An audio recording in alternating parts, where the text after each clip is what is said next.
विभाजित भयो विश्वासको अखण्डता पहिरो प्रयत्नले थामिएन। धवल सुकुमारिता निष्कलङ्कित रहेन तिम्रा वस्त्रमा अब, संशय मुक्त भएन तिम्रो शुद्धता पितामह भीष्म। समयको यस नाटकीय बिन्दुमा कुन तारतम्यले आयोजित भयो यो आत्मपरीक्षा। तिमी दुर्योधनका पङ्क्तिमा खडा भयो, यस कुरुक्षेत्रमा म अर्जुन तिम्रा विरुद्धमा उभिएँ। रिपुका शिविरमा विराजित श्रद्धाका सौम्य प्रतीकका छातीमा स्नेहका पर्खाल नाघेर कम्पित हातहरूद्वारा रुँदै रुँदै दागिए पनि कहाँ अन्य मनस्क हुन्छ र गाण्डीवको धर्म बाणहरू के मात्र फूल जस्ता हुँदैनन्। धर्म सङ्कटको यस दुर्घटित घडीमा परिणतिको दुस्सह पीडाले व्याकुल अतीव दुविधाग्रस्त पितामह।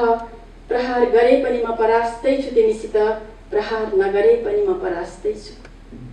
सहस्राब्दी समयले उभ्याएका आदर्शका मानक शिखरहरू हल्लिरहेछन्।